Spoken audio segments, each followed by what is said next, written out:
held ég við að setja okkur næst í samband við Rangárþing Eystra og þar vinkona okkar, hún Árný Lára. Komdu sæl. Sæll og blessaður. Hvað segir það? Bara fínt.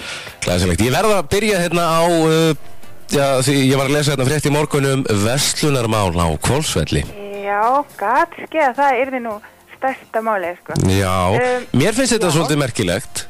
Já, þetta er það. Þetta er svona hugmynd sem hefur komið upp á sveitarstjórnarfundi síðasta.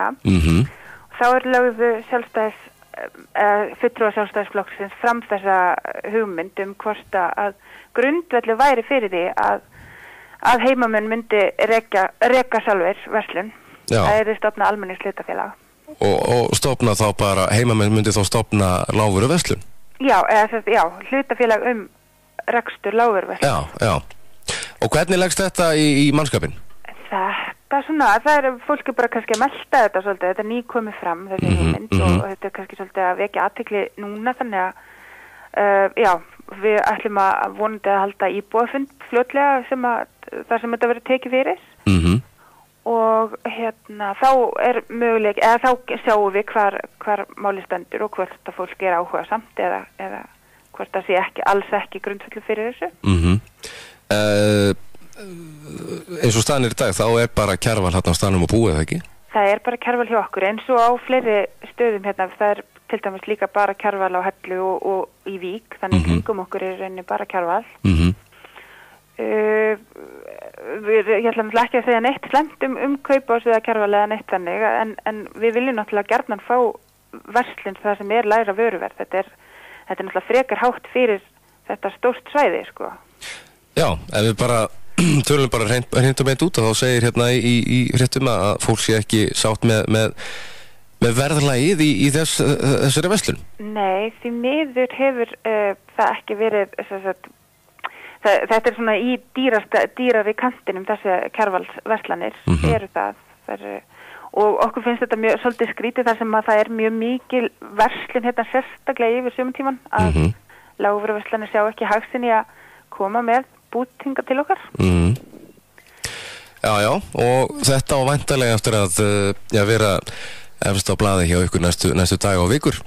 Ég býst ekki við öðru að þetta er náttúrulega það sem er aðalega verið að ræða í sveitafélaginu núna, þannig að þetta verður gaman að sjá hvað gerist, hvort eitthvað verður úr þessu. Við vonum bara eftir góðri lendingu. Já, ekki spurning. Svo sé ég hérna að það styttist óðum í safnahelgina. Það styttist óðum í safnahelgina. Er ekki nóg að gera hjá þér að skipuleggja? Jú, ég tek þátt í svona undirbúningshóp með til dæmis Barbaru sem var talað hérna undan og það er alveg bara mjög mikið að gera en það eiga nú heiður skilið þar Barbara og Dóra menningarfulltrúi Suðurlands. Já. Fyrir bara stangið og utanum haldið. Já, þetta tekur fleiri en 2 daga að halda svona? Undirbúa svona, segir ég? Heldur betur og það tekur náttúrulega alveg svakalega tíma að púsla allir saman því viðburðirnir eru frábærir í ár. Geturðu nefnt eitthvað svona smá fyrir okkur? Svona, ég náttúrulega helst af því sem er að gerast hérna hjá mér. Já, sjálfsögðu. Í byggðasafni og skógum til dæmis verður blásið til veislu á laugardeginum og þar alltaf til dæmis Þórður Tómasson að lesa upp úr bókinni sinni, sýnisbók Safnamanns sem hann var að gefa út. Og Þórður er komin á tíraðisaldurinn og þetta er 20. bókin hans, þannig að hann er bara alveg í fullu fjöri. Já, glæsilegt. Svo verður leiðsögnum safnið og það var að opna nýjar sýningar núna þess árið, það verður svona sérstaklega kynntar eins og til dæmis sýninga á fjarskiptabúnaði og símum og öðru. Já. Og svo til dæmis í sögusetrinu, þar eru við með sögusetrinu á Hvolsvelli, þar eru við með saumamarathon í Njáluröflunum. Já. Það verður sauma frá föstudeginum klukkan 1 til klukkan 6 á sunnudeginum. Og hvað var sauma þarna, trefilega? Nei, það verður að sauma í Njáluröflin. Alveg rétt. Ég bara vona að þú veitir hvað það er. Já. En það er á að sauma í rifilinn allar þennan tíma, þannig að þú getur komið klukkan 3 nóttina ef þú ert andvaka og skellt í nokkuð spor. Allir þeir sem vilja og geta? allir sem vilja. Það er bæði þetta skrási að þú veist að þú ert að fara á einhverjum tíma hérna í gegn og svo má líka bara koma meðan að húsrúm leyfir. Þetta skemmtilegt. Þetta frábært. Við höfum eftir að auglýsa þetta nánar þegar nær dregur. Ekki spurning. Herru, svo hérna veitingavagninu við Seljalandsfoss. Já, það nú aldeilis ævintýri. Hvernig hefur það hefnast? Bara fram úr björtustu vonum. Þau eru alveg svakalega ánægð hjónin sem að reka þetta. Það eru þess 2 hjón og það náttúrulega veðrið ekki búið að vera þeim hagstætt. Nei. En samt sem áður hefur bara gengið svakalega vel. Það náttúrulega rosalega mikil umferð þarna í gegn. Jú.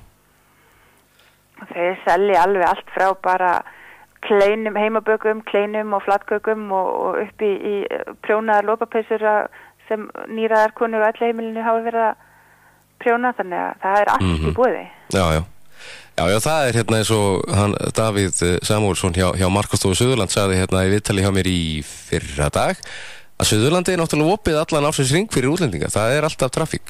Það alltaf traffík og verður alltaf meiri og meiri og við vorum einmitt á málþingi í gær ferðamennsku á Suðurlandi og þar var til dæmis kona sem kemur frá Þórbergssetri. Já. Og hún var að sýna okkur tölur í bara gistináttum milli sumars og vetur síðustu 3-4 árin. Og það bara svakalega mikill munur á vetrarferðamennskunni. Milli ára? Milli ára, þannig þetta eitthvað sem að fólk ætti að hafa bak við eyrun. Heldur betur. Forvitnilegt þetta málþing í gær? Þetta var mjög forvitnilegt og til dæmis talaði hún Elisabeth sem að rekur veitingavagnin við Seljalandsfoss og að segja frá hugmyndinni sinni og ýmsir aðilar sem að eru með rekstur ásamt sveitarstjórnarmönnum. Já. Og þetta var bara mjög skemmtilegt og vel sótt og þetta náttúrulega í tengslum við SAS-þingið sem að vera að byrja í dag. Jú. Og upplýsingamiðstöðar á svona helstu stöðum á Suðurlandi út saman á því að þetta ætti að vera opið allt árið? Já, mér finnst að skipta rosalega miklu máli að við erum að fá fólkið til okkar að þá verðum við að vera með þjónustuna í lagi fyrir fólkið. Það þýðir ekki bara að bjóða fá fólk á svæðið og svo stendur það bara eins og alvar út í hóla og starf út á meiri götu. Já, veit ekkert hvert það að fara? Veit ekkert hvað að gera að fara. Mér finnst bara allir opnum að það sé, ef það einhver opnunartími yfir veturinn þá það plús, hvort það helgar eða hvernig sem það Algjörlega. Það er náttúrulega þessi ferðamennir, þetta fer fjölgar á milli ára og það alltaf að bætast í hópinn. Já, það alltaf að bætast. Það áætlega þessi 15% fjölgun milli ára og svo viljum við náttúrulega dreifa þessu, við viljum ekkert endilega hafa 1.000.000 ferðamenn yfir sumarið og svo 3 á veturna. Nei, við viljum hafa þetta svolítið jafnt og þétt og svo að við íbúar komumst nú líka fyrir á svæðunum okkar. Já, nákvæmlega. Á að skella sér í gamla fjósið helgina? Það aldrei að vita, ég verð nú að viðurkenna, ég ekki rosalega mikil sviðamannskja. Nei, það sviðavisla þar? Það svið og pungavisla. Já. Og og þetta hefur vakið alveg svakalega mikla athygli og alveg rosalega skemmtilegt. Já. Þau hafa staðið fyrir þessu núna bara ár eftir ár og þetta rosalega skemmtilegt, koma saman og halda þessar gömlu hefð við. Já. Pungar og kjammar bornið fram. Þetta alvöru. Gylfi sem að sér veislustjórn sem ekki leiðilegt, skal ég að segja. Nei, hann kemur hérna og ég bakkar upp sín ágæta vin Guðni Ágústsson, hann forfallaðist því miður. Hann forfallaðist en þeir ná ekki síðri mann þar. Nei, það alveg á hreinu. Og Edgar Smári, hann ætlar að syngja þarna, frábær söngvari.